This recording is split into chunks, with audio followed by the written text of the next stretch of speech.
Sir TV9 मध्ये खरं तर आपलं स्वागत आहे सर. आपण अचानक आज पत्रकार परिषद घेतलेली आहे. नेमकं कुठल्या मुद्द्यावरती ही पत्रकार परिषद घेतलेली आहे? पत्रकार परिषद नाही, परंतु काल जो सैफ अली खानवर जो काही हल्ला झाला त्याला काही लोकांनी राजकीय रंग देण्याचा प्रयत्न केला. सैफ अली खान मुसलमान आहे म्हणून त्याच्यावर हल्ला झाला. चोर काय जात पाहून कोणावर हल्ला करतो का?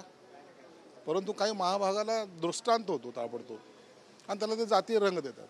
हे असे मूर्खपणाचे जे स्टेटमेंट जेव्हा होतात त्या टायमाला राग येतो.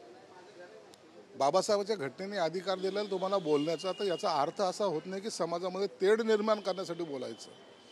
म्हणून मला त्या गोष्टीचा जी काही राग येतो तो मी ते व्यक्त करण्याचा प्रयत्न केलेला आहे. जो कोणी असेल, कोणताही आरोपी असेल, कोणत्याही जाती धर्माचा असेल, अटक करा, त्याला काही फासावर लटकवायचं ते लटकवा, परंतु जाती जातीमध्ये तेढ निर्माण करू नका.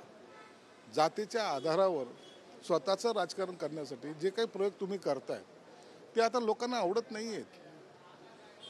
सैफ अली खान असेल, तो शाहरुख खान असेल का आणखीन कोणतं खान असेल, त्यांना या भारतातल्या जनतेने मोठं केलेलं आहे. त्यांच्या जीवावर ते मोठे झालेले आहेत आणि हल्ला झाला तर त्याला राजकीय रंग देऊन जातीवर घेऊन जाणं हे योग्य नाही. म्हणून माझी भूमिका मी ती स्पष्ट केली. शिरसाट साहेब, आपण बोलता ते योग्यच बोलताय, मात्र कायदा सुव्यवस्थेचा प्रश्न पुन्हा एकदा निर्माण झालेला आहे. आपण पाहतो की वांद्र्यामध्ये सलमान खान असू दे किंवा बाबा सिद्दीकी असू दे आणि आता सैफ अली खान यांच्यावर सैफ अली खान तर बाल बचावलेत. बघा, बाबा सिद्दीकीचं जे आहे त्या प्रकरणामध्ये पोलिसांनी तपास केला, आरोपींना अटक केली, कोण होते त्याचा छडा लावला. आता का बोलत नाहीत? झालेली घटना ही दुर्दैवी आहे, त्याला कोणीही त्याचं समर्थन करणार नाही. तो कोणत्याही जातीपातीचा असो.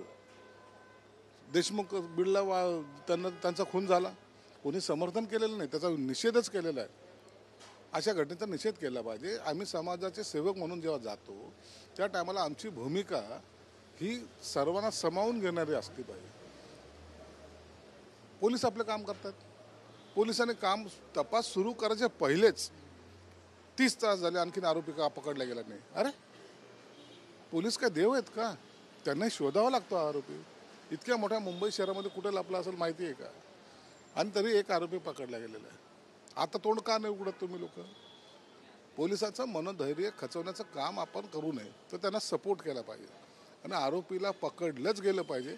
यासाठी काही मदत करता आली तर ती करावं, परंतु तपासामध्ये अडथळे आणू नये, ही आमची भूमिका आहे. वाल्मिकी कराड याबद्दल देखील जे विरोधक आहेत ते सध्या आक्रमक आहे, त्यांना काय उत्तर द्याल? वाल्मिकी कराडाच्या विरोधात जे काही विरोधक बोलतायत ना, त्याच्यामध्ये तथ्यता किती आहे, काय आहे, सर्व पोलीस तपासत आहेत आणि त्याच्यानुसार तपास चालू आहे. त्यांची प्रॉपर्टी काढली गेलेली आहे, ते काय काय केले त्याने ते काढतायत. पोलीस पूर्णपणे ताकद लावून ते तपास करतायत आणि मुख्यमंत्र्यांनी स्वतः सांगितलं की कोणी जरी असला त्याला माफ करणार नाही. त्याला ह्या कायद्याचा धाक हा जो आहे तो त्याला दाखवला जाईल आणि त्यांना निश्चित जेलमध्ये टाकल्या जाईल, कठोरातले कठोर कारवाई केली जाईल. ही शासनाची भूमिका आहे. म्हणून वाल्मिकी कराड काय असेल आणि त्याच्यापेक्षा काही मोठा दादा असेल, या सगळ्या दादा लोकांना आता जेलमध्ये जावं लागेल. तुम्ही पाहिलं, बाकी लोकांना आता मोक्कासुद्धा लावलेला आहे.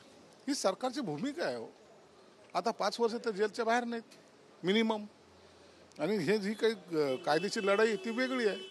म्हणून आता देशमुखाचे मारेकरी सुटणार नाही, ही सरकारने घेतलेली भूमिका आणि त्या पद्धतीने चाललेला तपास अत्यंत योग्य दिशेने चाललेला तपास आहे, असं आमचं मत आहे. तर एक शेवटचा प्रश्न आहे, सिडकोच्या पदाबद्दल आपण काय सांगाल?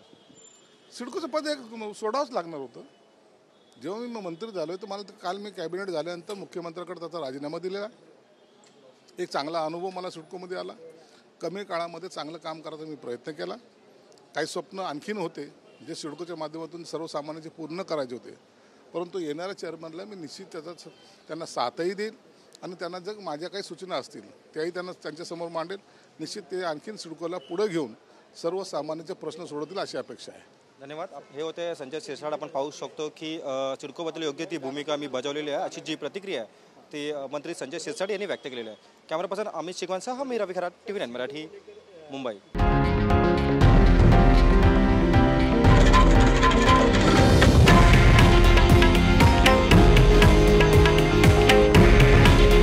हे आहे देशातील नंबर 1 न्यूज नेटवर्क आणि आपण पाहत आहात TV9 मराठी.